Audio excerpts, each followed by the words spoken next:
Hello and welcome back to this T-Box media coverage. Round 2, back 9, chase card MPO action from the 2023 Taupo-nui-a-Tia North Island Disc Golf Championships from the beautiful Spa Park in Taupo, New Zealand. I'm Henry Pearson and I'm joined on commentary by my good friend Jake Brennan. Thank you, Henry.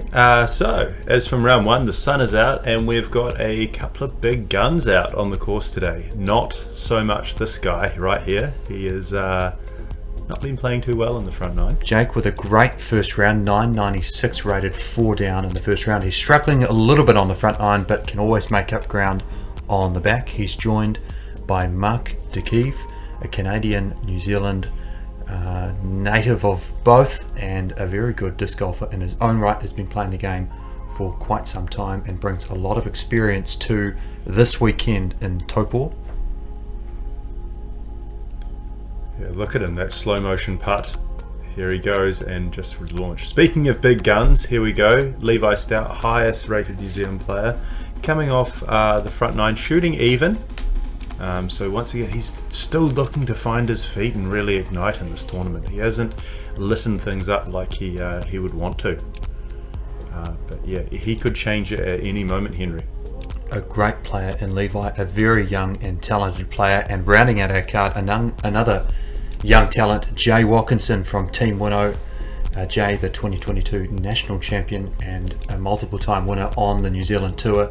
He has struggled a little bit this tournament, but is coming off some very good rounds at the National Championships this year and South Island Championships, so he'll be looking to place well in the third major of the year here in New Zealand. We move forward in the back 9 with hole number 10. Here we go, 81 metres, couple of routes here. There's the high hyzer out to the right and the skipping into the pin. Most players, I think, are going to shoot straight up the guts. I mean, it's one of those shots that you practice in the field, throwing 80 to 90 metres straight down the pipe, and then just put it beside the hill. There's a little hill on the basket that acts as quite a nice backdrop, so I don't see too many people skipping too long. Francis Orange there in the background with a nice smile. This one of the more straightforward holes that the boys will experience at Spa Park, and so we'll likely see them licking their chops in lieu of seeking a birdie on the hole.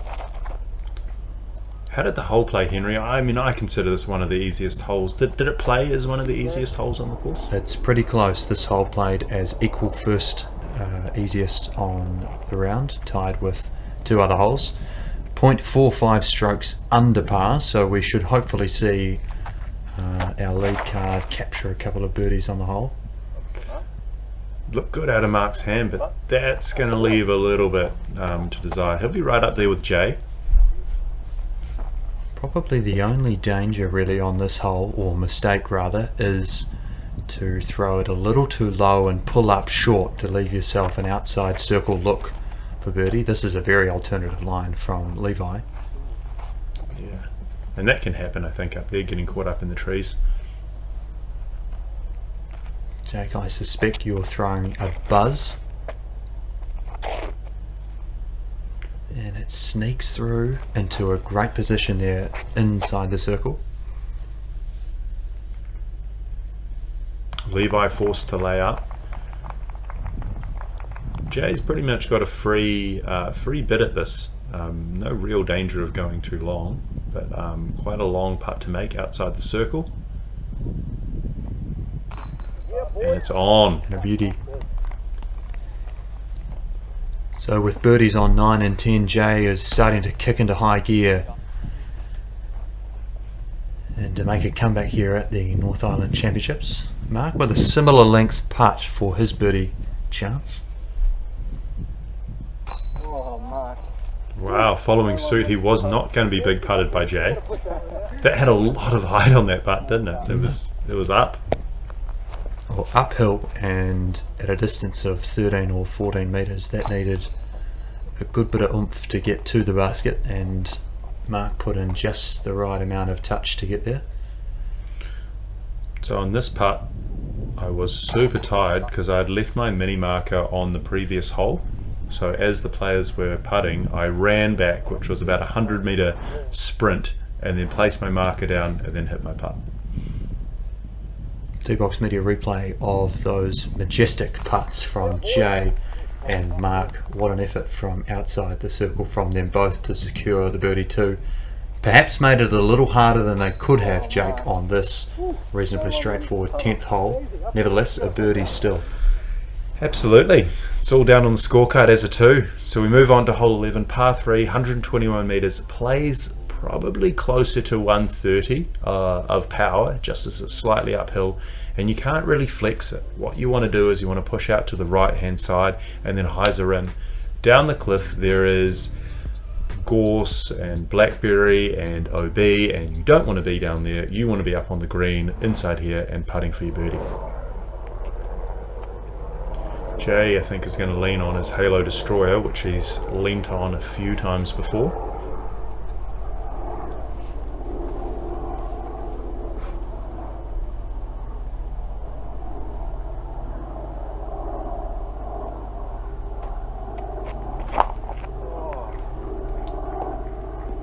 I think he knew that was low out of his hand. You could hear that moan. He's a long way back there from the basket. He'll still have a good 55, 65 metres to approach the green. Yeah, I think this is such a good hole design. I mean, we didn't talk about it on the intro, but there is actually a Mando in play, one of the trees on the left-hand side, and it pretty much is a Mando that just stops the big forehands. So, great hole design. I didn't even know there was a Mando in play on this hole. Yeah, yeah, no one does. And I played it. That's so strange. Yeah, I didn't notice until someone said, who's going to beat that Mando? And I said, Right. Well, you think players like Josh Love Prada, Mikey Yu, that may be going forehand approach at this hole, as they are forehand dominant players. Yeah, it sort of cuts their line off. Fantastic hole design. It is a beautiful hole with the trees that surround this basket and the little ledge that this green sits atop. So I didn't know there was a Mando there though. That's quite interesting. I mean, with a right-handed player, you really, without a forehand, you're really starting this thing quite wide and right, so it's quite easy maybe to miss some of that, some of the danger there on the left, or not even think about it. That was a good line there from Levi, probably a very common line to push up that right-hand side, hyzer back at the end and maybe just fall a little short. Midway through the round here on a very sunny afternoon in Taupo, so hydration is of a great importance for our players as they contend with the back nine. Yeah, and look at Levi. He's got Nicholas Stout, his mum, there on the bag, carrying it for him.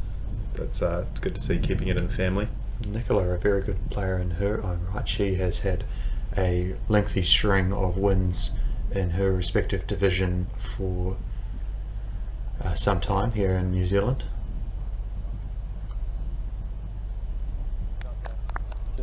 And a great up from Jay from distance. So I think Mark found the OB here, so this will be to try and save par.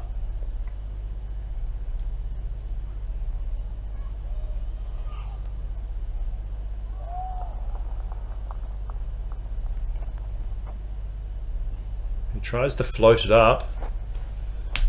It's a pretty good run. So Jack, you've had a great first round and a couple of challenges incurred on the front nine of this round 2. Now heading into the back nine with a birdie on 10. How are you feeling in terms of your confidence levels going into the remainder of the day?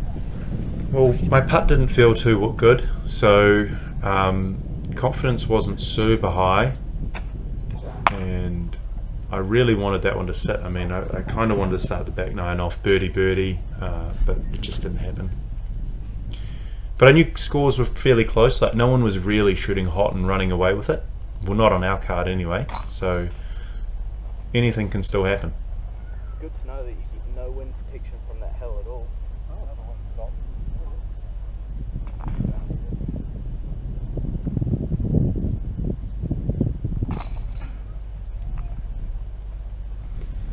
boys, tap in here on hole 11. T-Box Media team down here for the week in Taupo to cover the North Island Championships, one of several trips that they've made to Taupo over the last couple of years. So do be sure to check back at T-Box's historical releases for great coverage throughout the North Island, particularly here in Taupo. Hole 12, par 3, another tough get on the course. So this hole plays uphill. I think you probably need, 140 metres of power to reach it. 3 real plays on this. There's the hyzer line, the turnover backhand, or there's the massive forehand if you've got it. I heard a rumour that some people were going to go roller on that, which in hindsight probably would have been a good play. The pin's not the first one, it's the second one at the back, and it's just a lot of power to get there, Henry. Yeah, I agree. That uphill elevation change adds a factor of difficulty on this hole that we haven't really experienced that much thus far. This is probably the first uphill hole that we've seen, Jake. Some of these guys on our card are known to throw a long ball, but this would require a particularly long throw, as you mentioned. And that line of J's is far too high to service him a birdie. It looks like a Ballista Pro that I used to know, Jake. And you've certainly got the distance to get there if you put it on a good enough line. And that'll be pin high, but a long way left.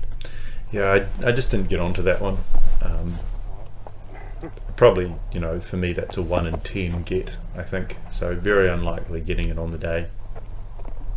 But I think it's one of these holes, very few people are going to birdie it. So, just don't stuff your par up. I don't know if there was too many bogeys on the hole. I'd say it'd be a very hard hole to take a bogey on. How did you fare on this one, Henry? What was your play? Thumber? I'd never throw a thumber on this. It's so long, and I can throw a good thumber, but I can never throw a thumber, 105 or more. That'd be a super rip, wouldn't it? But I threw a very similar line to yours and Levi's, and I think I got up and down for my par. Nothing too exciting, frankly, on this hole. It's just a play for par for me. And frankly, a play for par for most of the field. I shouldn't say yet, actually. We haven't finished the hole. I was about to give away the scores. Well, Jay could throw in here. Well, I will, in fact. Most of our players on the card are pitching up to save their 3. And most of the field, frankly, did just that, with almost 80% of our field carding a 3 on this hole.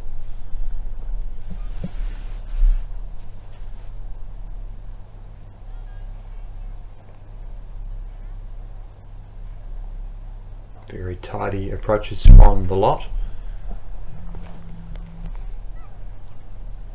You can sort of see when Levi throws his shot, he almost steers his disc into the circle, really, and just watches it.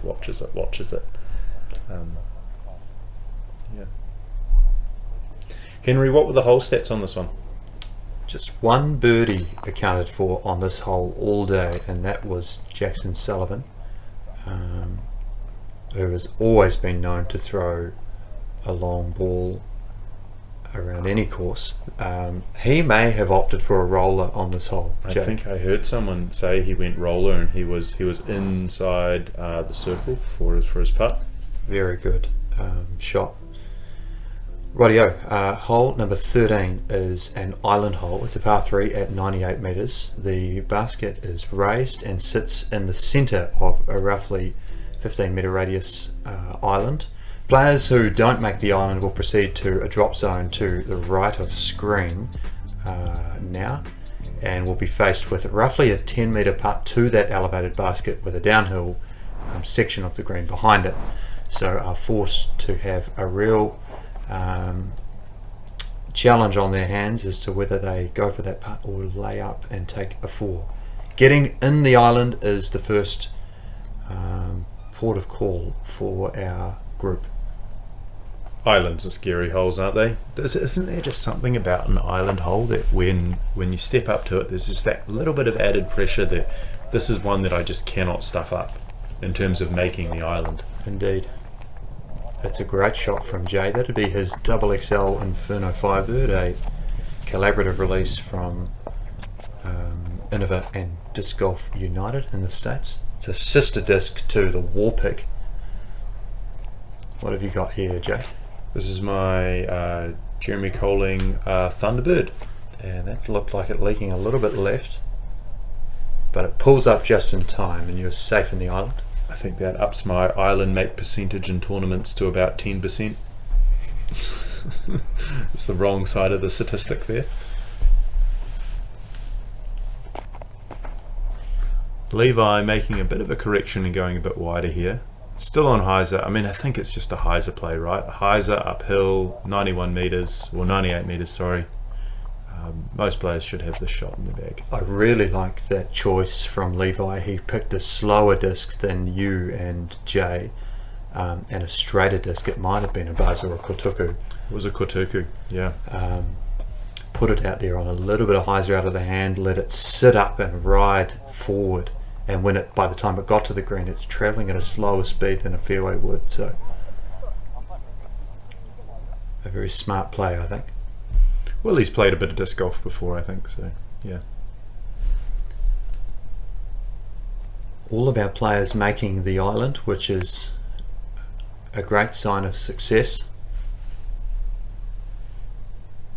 And now faced with challenging putts to a well-raised basket. Oh, Mark sneaking that one in. This being a very iconic disc golf basket here. I mean, a raised basket, it's got the Taupo sign on it, mountain in the background.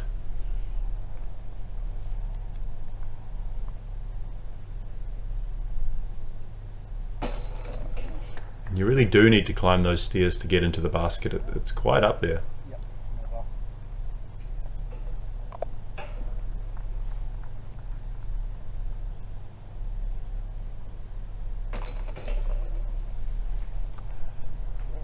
So Mark, Levi and Jay all carding a birdie 2 on this hole.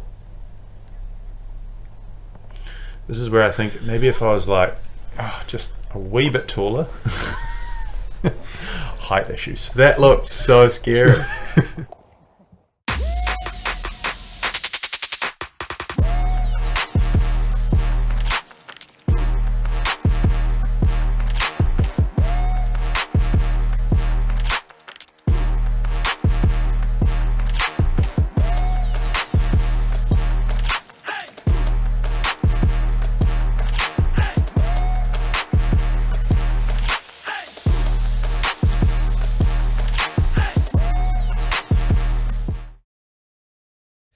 Here we go, back to the action for our chase card. Hole 14, par 3, very short hole, 80 metres, one of the shortest holes on the course, but nonetheless challenging. So pushing straight, Mando on the left there, so you can go the inside gap or the outside gap. Something that goes straight, but you really want to get it to finish hard left, whether it be a skip or just hyzering through the air. Really hard to get it round the corner and up into the screen. From there it's a little bit tight, but let's see how it plays.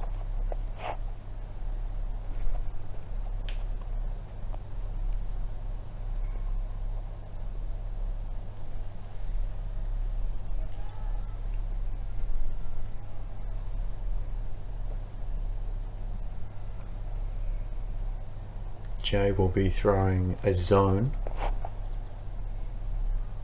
perhaps a crystal flex zone on this hole. I find that the real difficulty on this hole, Jake, comes into play when you saw it off a little bit early and end up short and left of this green. Absolutely. I mean, I'm not so much of a fan of what I might call a gimmicky hole, where you have to sort of, manufacture some sort of weird shot off the tee, and I'm more of a fan of a classic disc golf hole. I'm not sure if this fits into that gimmick for me. How do you feel like this hole played, Henry? I think it's a nice little, somewhat technical disc golf hole. It's not as technical, I think, as I'd like a hole to be, but you've only got so much ground to work with on a disc golf course, so holes maybe like this where you would like a few more things to happen on just naturally occurring on most disc golf courses.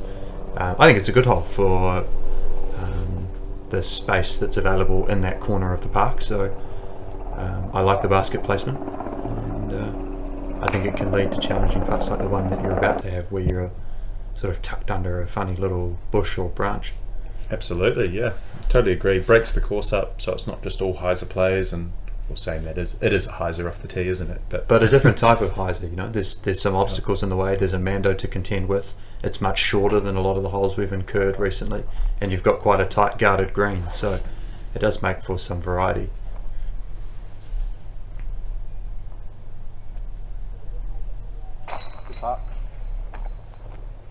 So Levi and Jay here starting to put a bit of a stamp on things and separate themselves from the card. When I say the card, I mean me. Mark's right up there too, isn't he? 5 down.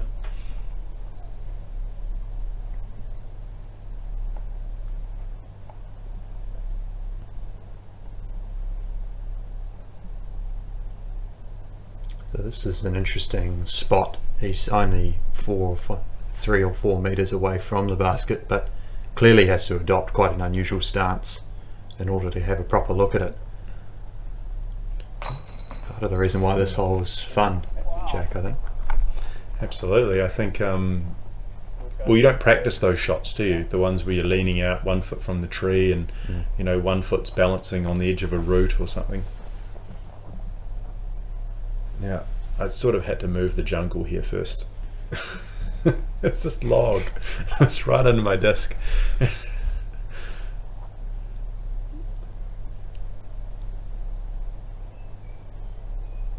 Now you're nice and settled. Oh, no, okay.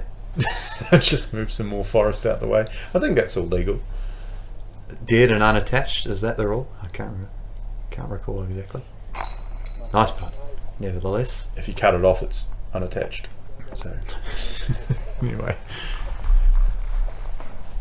That's why you got a Pro Pack recently, was it? So you can pack your chainsaw. Absolutely. You can put everything in the Winnow Pro Packs. Yeah. You can put Subway, more discs, everything.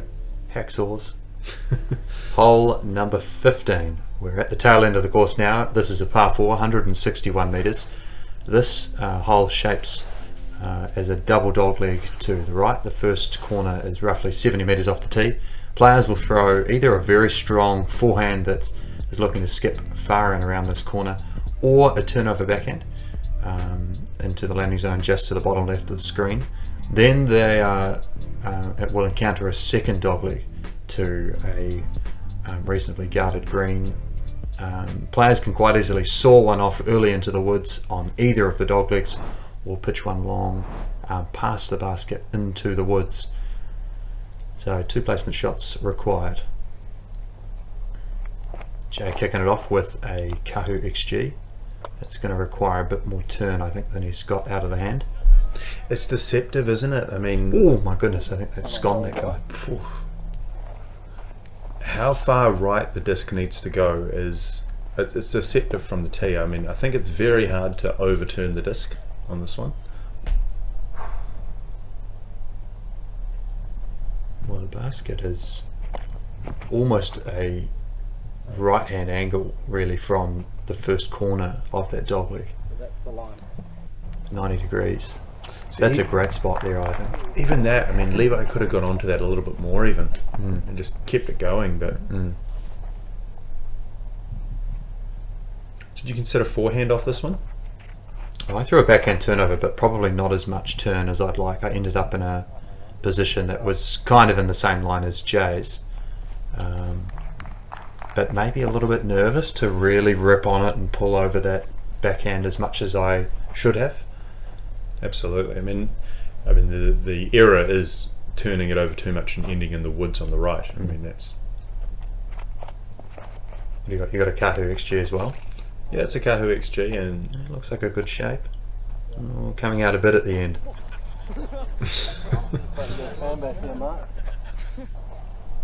Joel just had a flash of light at the end of the tunnel there. for a moment.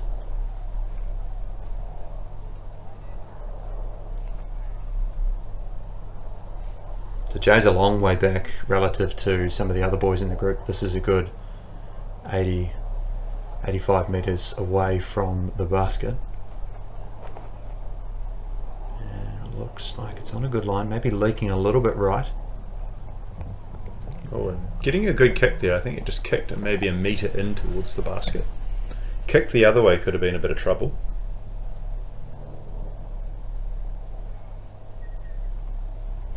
Jake opting for a turnover with a MVP Envy putter blend, and that'll put him in a good spot, I think, Jake, to have a look at the birdie.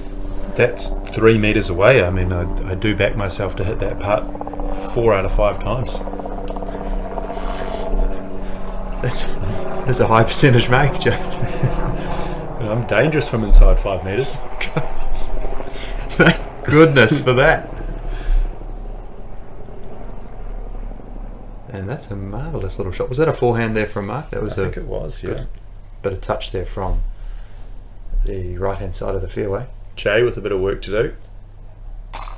He's been on all day. He's been putting so well, and that's why he's stepping up. Well, look at that last 6 or 7 holes. He's carded 5 birdies in the last 7, and after being originally 1 over through the first couple of holes. And Levi likewise has just put together a string of birdies to bring his round to 3 under. So although they might be a wee way back from our leaders, who you will find on the MDG coverage today, they're still in and about the mix and could have a crack at a podium finish in the final round.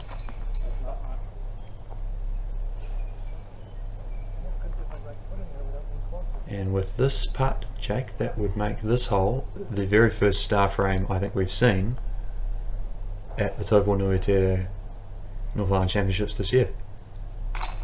And I'm so thankful I didn't jinx you on give you the commentator's curse on that putt. On that, oh no, here we go. Love it, you didn't forget. Doing it for the team. Here we go, moving into hole 16, par 3, 104 metres, plays super short though with the downhill element to it. Most players are going to play mid-range, something straight at the basket, OB on the right and OB long. The big challenge is straight off the tee there's this overhanging branch that forces the shot to stay really low, and you'll see a lot of players will duff their shots straight into the ground or hyzer out to the left. Word is in MA2 they have a CTP, and you'll be able to see it. It's right underneath the basket, and there was an ace on the hole and a chain out by players in the same round. An ace? Who had the ace? Look, someone's going to have to comment below and tell me who the ace was. Right. I just know there was an ace. Nice one. Well done to the ace getter. That's pretty exceptional. So let us know who that was. Jay striping a buzz down the left hand side. Probably a safe play with a bit of hyzer, but he's probably not going to have a look at the birdie.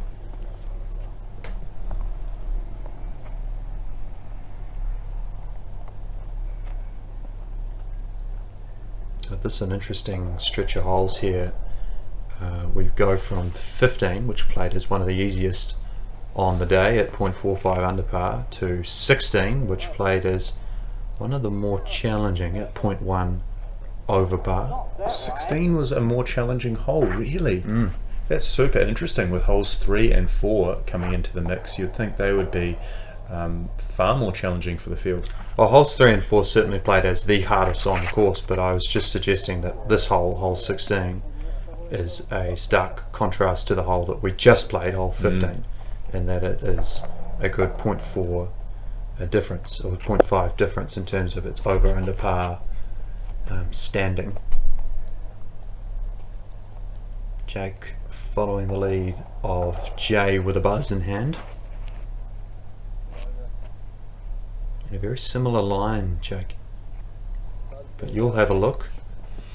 Yeah, that's just inside the circle. and I have not been hitting those today, so I'd like to sink one.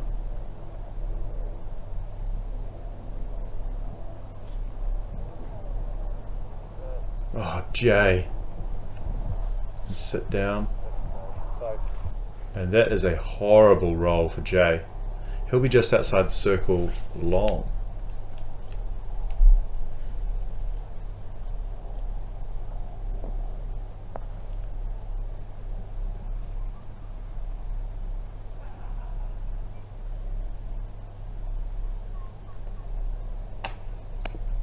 We're getting to the tail end of the day at this point, and it's been a long couple of days for our lead cards, having teed off at between sort of 2 and 2:30 p.m. in the afternoon. So by this point the sun's starting to set. It's getting later in the day at 5 or 6 o'clock in the afternoon. So energy levels might be running a little bit low, and Jay makes a tremendous par save.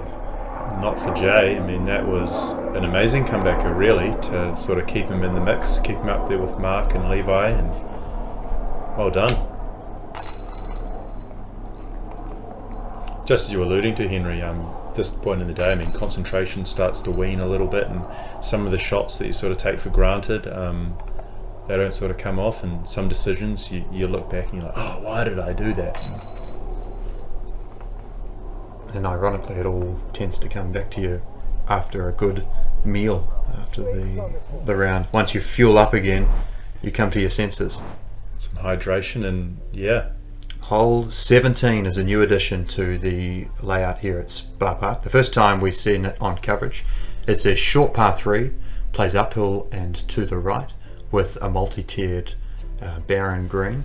An OB string runs down the right hand side of the fairway, but players will be just looking to navigate through the selection of trees in the fairway to find their way up to that top tier for a tap-in birdie.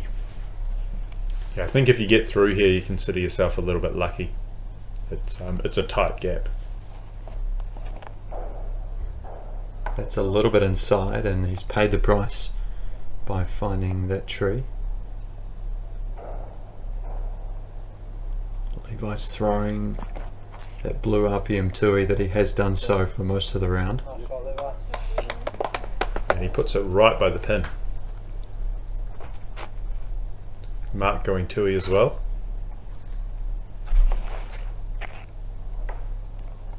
Oh, that's a horrible kick. And you've opted for a forehand with the zone, which was my tournament play as well.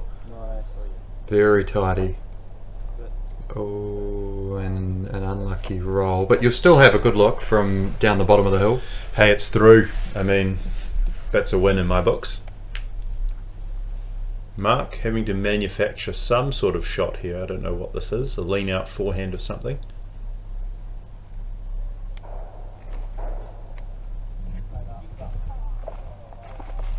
And an exceptional escape from the woods there on the left. Mark is left with a very short putt to save par.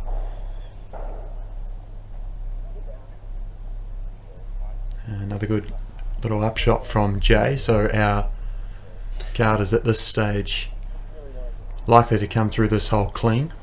Jay was going back and forward whether he putt that or throw that. It's a long way uphill, as we can see here at this camera angle. Oh. That was a good bid from you, despite all of that elevation change you had to navigate.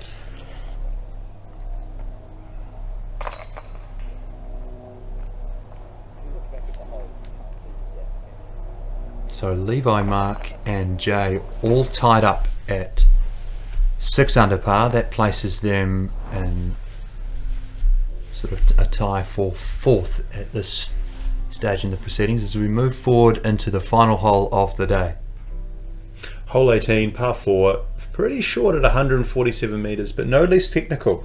OB on the right, so hitting a tree and then kicking down into the ravine will net you a penalty shot. The landing zone is somewhere on this hill. The more left to right that you can get your disc, the better that you're going to be, and the better the accessible the pin will be. Uphill upshot left will be about 50 metres into this pin location here.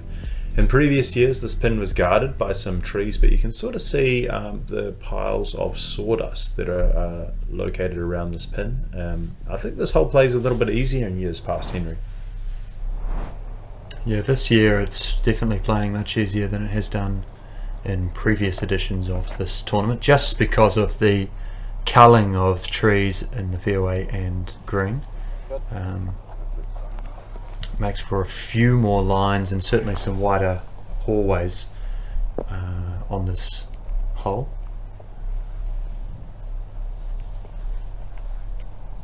Jay opting for the forehand here.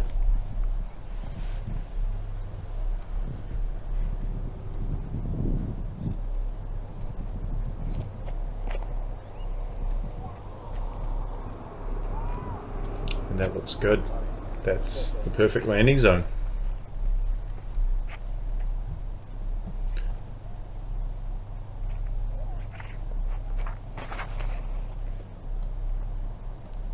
Beautiful shape there from Mark. He'll find himself in a position to attack the green. So we've seen 3 fantastic drives. And not so much. Oh, you're still far enough back here that you might have a hack at it. That's not too bad. Skip. Yeah, very nice, Jake. No, don't count yourself out so early. Yeah, Mr. Pessimist over here.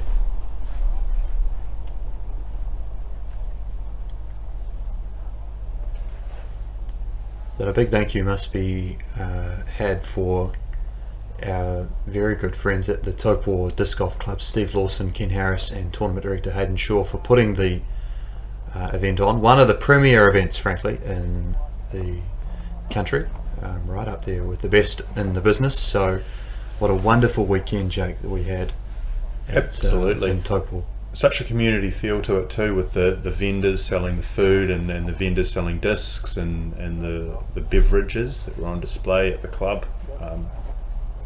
Nice waters and cokes that were available for all the players, and the ace run. That was a fun event too. A lot of those things you mentioned, Jake, all came together on the Saturday night event at the Taupo Golf Club, at the club rooms, and what a wonderful atmosphere we had there, a real party vibe at the golf club. So that, I think, for me, was one of the highlights, I think, of the weekend. Look at this back 9 by Jay and Levi. That's bringing it home strong. There's 1, 2, 3, 4 down, 5 down for each of the players. And a credit to our card, only one blemish can be seen across all 4 of our chase card players. Many birdies to be had as well, so our card has done exceptionally well to fight back on this back 9.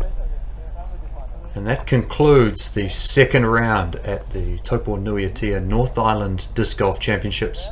Levi, Jay, Mark and Jake have fought back in the back 9 to post some reasonable scores and poised to go well in the final round here at the Disc Golf Championships. Jay and Levi finish on 7 under alongside Mark, all with great final rounds. Jake a little bit further back on 3 under, but it's our leader, Maxime Tange, our leader from round 1, who has extended his lead with a great hot round of 6 down in here at Spa Park.